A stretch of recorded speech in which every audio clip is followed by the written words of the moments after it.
Hello and welcome to my round 10 review on a very cold Monday. Recorded this the day after as I've been quite busy on the Sunday.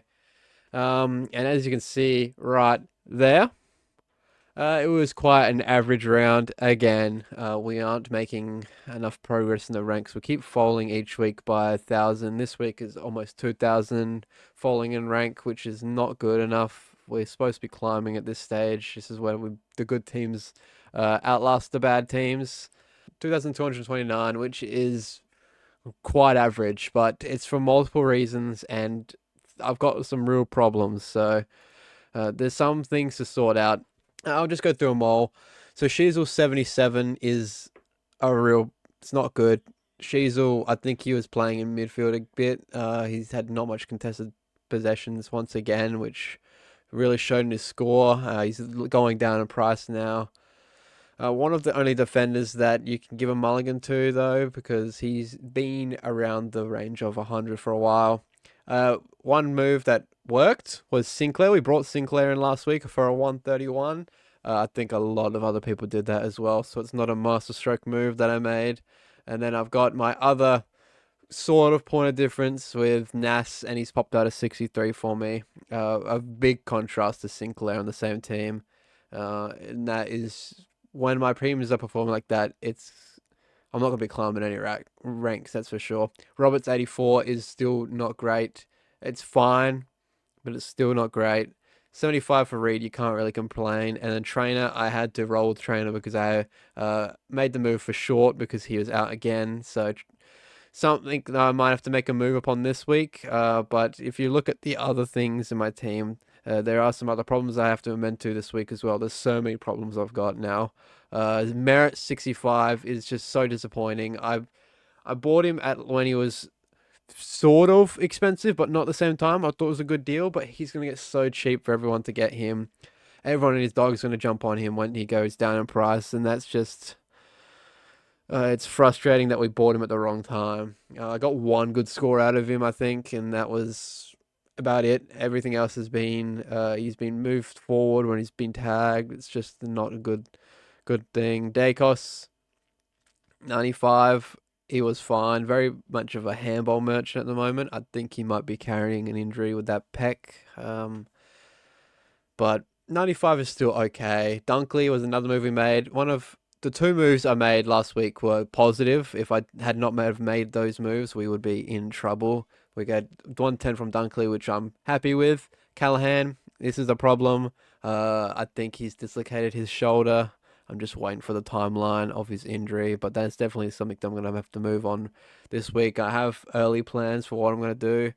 And then Sarong 117. I think it's his second best score for the year, and it's only 117. So that's a positive going upwards trend. But I think that Brayshaw was tagged, which means Sarong had to lift himself a bit. And I like when Brayshaw gets tagged, I guess, because I don't have Brayshaw, but I got the Sarong. So I'll take that. Rosie 32 touches in an absolute thumping, so none of his disposals were super efficient. Just a 91. I don't think anyone at Port scored super well. I think Butters is going to drop in price very heavily, which is great for everyone that doesn't own him. Me in a couple weeks' time after the bye, probably. Then we got Ashcroft 108. Good, that's fine. I'll take that as a point of difference pick for Ashcroft. Levi, he made a blunder towards the end of the game, kicking a cross goal, I think it was. Didn't watch the game, but I just heard that it was a brain fart. 68 still.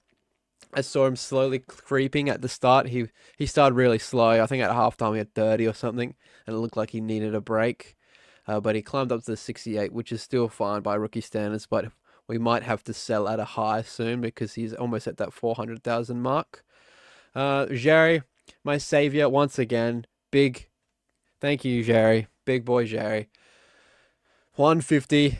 He is like a shoot-in captain option every single week, as is Gorn. So if you've got the Jerry Gorn combo, you are living life right now. Flynn I held on to, and he did well. 111 is great as a second because I had to trade. I decided to trade out the Koning. I don't know what the time of the injury is, and I didn't want to risk a lot because I had some important matchups in my league. So it's very team situational, but I decided to trade out the Koning. 111 is probably on par with what the Koning would have scored anyway, so happy with that. Bailey Smith 156. In hindsight, I probably should have put the Vice on him instead of Merritt, but as always, I say hindsight's great because uh, I didn't do it in the moment. It doesn't matter.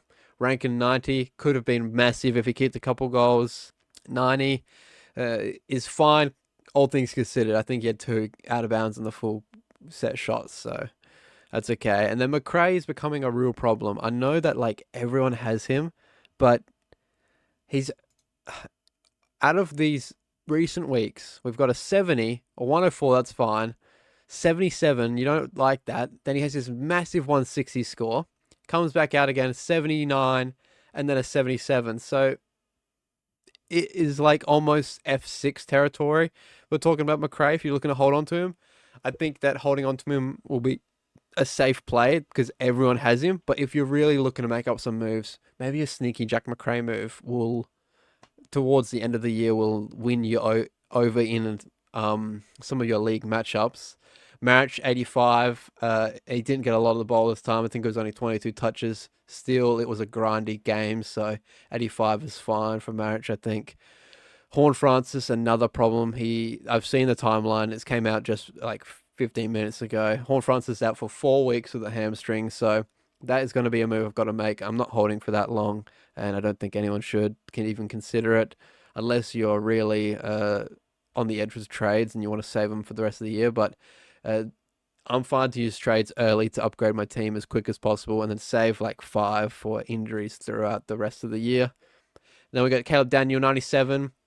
Everyone that rage traded him would be absolutely livid. I was very close to moving him on because I wasn't happy, but 97 is fine, and that's going to keep his spot on the team, so nothing to worry about there. And then in the flex, I've stuck in Lindsay. Out of options I had, I think I went with the right option, Lindsay. He's playing pretty well for Melbourne, and Melbourne topped off the premiers, so he's playing a pivotal role. I think that he can get a big score soon, a ceiling score, maybe an 80 or such. And he's still making money, so that's great. So on the bench, Carroll, he played. That's fine, 31. I guess you take that as he played. Sard, we moved him in, 47. He was playing great till halftime, and then for some stupid reason got subbed up out of halftime and in an absolute thumping. I don't understand what the hell Brad Scott was thinking. 47 at halftime is great. Like, he's doing well. What are you doing? Hewitt, 57. It's just not good enough, to be honest. Not fieldable, but he will still be slowly making money. Hole still hasn't got a game. Huswaite got dropped. Everyone has Huswaite. Boyd was very close to getting named, I think. He was on the emergencies. Cleary's fine, 58. Nothing special. And then Kako, which I wanted to trade, 32. He's just been an absolutely low-end pick this year. Out of the not so big choices we had, I went with Kako, and he's losing money at 220,000. What am I saying? So, big things that I need to move on. I've got 20 trades left with 2 boosts. A lot more. I've got 2 boosts more than a lot of other coaches have. I want to see what my options are with Levi this week or Trainer. I think Trainer's break even will be getting up there. I'll be having a look at that in a moment's time. And then I have to work out what I want to do with Callahan. I want to see the timeline of the injury. If it's 1 or 2 weeks, I'm feeling inclined to trade because I've got a move in mind. And then I'm going to trade Horn Francis, even though I don't have any forward options I really like at the moment. Maybe Petrarca, but I still am not confident. So, and then we've got Flynn, which I'm not confident keeping the ruck for too much longer. He has lining up against Riley O'Brien this week, so I think that's fine that you can hold if you want it, because his break even's about 40 or such. So if you want to hold Flynn again, go for it, I think. But I'm just want to stretch Flynn out as long as I can for the opportunity jumping on Gawn. I just want Gawn to have one stinker and then his price goes down because he is still making money and he's over, I think, $740,000. So it's just a move that I can't make at the moment. So what my plans are is to not touch anything in here for now except Trainer. See what we can do with Trainer. I'm going to press the boost for now and see what we can do. So uh, at this stage, I'm going to assume Callahan's out for a month with a shoulder injury. I'm going to assume Horn Francis is out because I know that he's out. I don't have to assume. And then I'm going to move on Trainer as a downgrade option. So we have as our downgrade options Simpson, and that's who everyone's jumping on this week. I think that you would be silly to not jump on Simpson, which means for me that I would need to make a trade in here as well. It does make it hard for me to trade out Trainer in the wrong position because then I've got another rookie playing down here when I don't really want that. What I could do is one of these. No, I can't even do that. So if I was to trade in Simpson, I would be locking in his score for this week, which I want his cash generation, but I don't know if I want his score on field. So I might have to work out a way to move him on. Day Wicks is, if he keeps his spot, he's going to make money. He's at the basement price, so he's got that mid forward status. Could come in handy with swapping between Kako and Hewitt and Ashcroft, that sort of thing. So I think that what I could do is just jump on Archer Day Wicks and get as much cash as I can to use this week because we had 200,000 to play with this week. So one middle move that I want to make is, all things considered, Lockie Whitfield is a good pick down back. We need to jump on at some point. He is one of the top defenders for the whole year. But I am more interested in his teammate. Where is he? Tom Green. Now, my theory behind this move is that Tom Green, with Callahan out, is going to be the big dude that has to step up in the midfield for the Giants. He versus Carlton this week, which don't really have a renowned tagger, so I'm not worried about a tag this week. And with Tom Green, he also has the last buy, which makes it easy for me to load up for people on the last buy and then make moves on that last buy to trade in people I would like to move in for the rest of the year. So I'm thinking that Tom Green middle is a decent pick.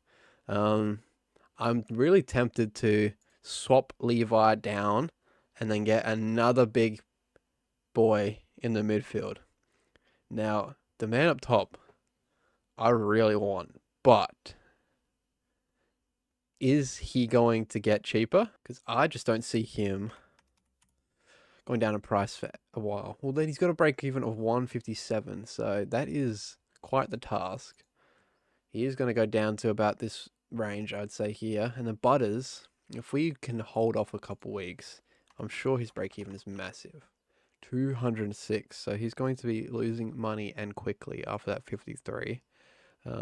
Right off the 53, it was an awful game for Port in general. Zach had a bad game. He was held by Tom Atkins, I think. He only had like 18 touches or so, and they weren't that effective. He was nowhere to be found for the whole day, really. So, write it off. It's a blip. He's not going to play like that every week. But that does mean that we do need to get a defender here, which makes me more inclined to potentially get a defender. Because if we look at it right now, we have Rosie, which I think is going to move down back. I don't know when the DPP comes out because I wish it came out this week and I could move Rosie back, and then I've got 2 spots to fill in the midfield. So it will have Sheasel, Sinclair, Milira, Roberts potentially, and Rosie as a keeper, which means we need one more. If we do that, we can then use Reed to trade later on and then get another midfielder. So I'm thinking if we jump on like there's nothing super attractive at the moment down back. I am a fan of Jordan Clark. And he does have that buy where it's just Freo and another team. I'm not sure what the other team is, but that is friendly for keeping him in the other buys. So owned by 11.2% of the comp. I want to make a couple point of difference picks. So that's why I'm picking Tom Green, because the way I'm falling right now, I'm not making up any ground. I need to start making some ground up. I want to make some lone wolf moves. So That would be a good move for. Wouldn't be a good move for point of difference because a lot of people are jumping him at this stage. Let's just say we do it for now. John Clark and Tom Green, which leaves us with 456,000. Day Wicks, actually. We do have Day Wicks, which is, if he keeps his spot, that will give me a lot of money to take into the buys. I am going to have to play another rookie on field, which sucks. It would have to be Hewitt or, yeah, it would have to be Hewitt, which I don't want to play Hewitt on field. That's like a 50 guaranteed in my team, and I don't really want that. Oh, man. Is there anyone that's like playing well but is decently like not Toby Pink? Gardner, no, you wouldn't go there. I need like a Davidson, but a dude who's fallen off for a bit, if you know what I mean. Let's go by average and players I can afford. See if we can make a. Ooh, Bolton. That's intriguing. Just a big spurt of money to take in. But Bolton has those games where he could come out and he could get a 30 for you, and then you're screwed. But he can also have these roller coaster like 150 games. Um, he could make some easy cash for me for a couple weeks until he's buy, and then I move him on again. But that is just, it's like a waste of a trade to move on someone that early, in my opinion. Um, it could be a move though. We won't have to play rookie on field. Bolton. Damn. That's so intriguing. In the middle, you got Freya. No. Rivers, not really. Fletcher. Graham. Clayton Oliver has dropped in price a lot. And this new role could, if you held on to Clayton Oliver, it could be a real option to hold him on until the buy. And you'd be hating yourself if you jumped on Giath. I don't know why anyone would have done that. Just an odd move, but I think that depending on my league matchup, I might just take another hit this week and just go for a Archer Day Wicks, to be honest. Leaves me with 357, and that means that I am going to have to play one rookie on field this week. Probably Hewitt there. And then I would have to just roll with that, I think. Maybe Kako I can swap the emergency there and put the emergency on Cleary. Very thin on the bench, that would mean. But that also means that I can make a straight upgrade next week. We could move that for Butters from Levi, or even that would give us the money to move from Hewitt such. I could even stretch it. If Kako's a big game, I could use that money to use Kako to then upgrade to a really big one. So I would be setting myself up for the week after this week, which is what I might do, and then really set up for the buys. It is just a problem for who I'm versing this week. Let's see if they're any good. Bro's 11th and then 7th. That's my public league. I don't really care about this. This is my big league that I'm part of. I won it 2 years in a row. I'm currently first.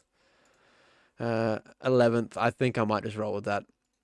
I'm not sure that the 11th can top us off. We just need some easy captain scores. So we've got. Oh, I could just keep the Vice and Merit and hope he has a big game against the Richmond Tigers. Bont at Geelong would be a good option as well if you had him. Jerry is playing against Darcy Cameron, which I'm not that a fan of. Grundy against Gawn. Gawn could have a lower game against Grundy, I think. It could be one way or the other. So I'm thinking Merritt against Richmond is a good vice pick. I'll keep it on him. And then, or you could just roll from a Bailey Smith vice into Captain Merritt. I'm not confident on Zeri this week. I've just got a bad feeling against Darcy Cameron at Marvel. Jerry loves playing away, I've seen. So, or you could go and Nick actually, against North. Nick Dacos. Collingwood absolutely run over North. Nick could be a real problem for him. So he could have a 140. It might be a move that I need to make to gain some ground instead of just chucking on this Jerry like everyone else is.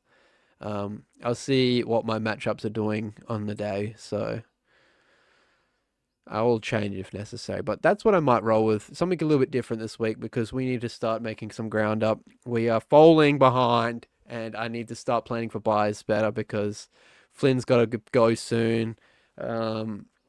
Lindsay's almost made the maximum amount of money. Levi's almost made the maximum amount of money. Hewitt might have some more to go if he has a big game. Kako's losing money.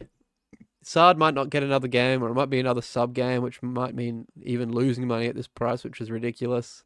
Hustweight dropped. It's a lot to deal with at the moment, and some of my premiums I'm not happy with, like Ashcroft is just he's mid, and then Roberts is lower than mid, and I'm getting Sean Clark in, who is averaging more than Sheasel, but he's also just he's one of the better options in the defense, but I don't have much other options, so we're gonna roll this week. Depending if Archer Day Wicks is named or not, might have to make a way to get to Simpson. I mean, he's in the forward line. I could just do this right now, Cooper Simpson, because I know he's going to have a big game. Well, not a big game. He's just averaging way more than Wicks is.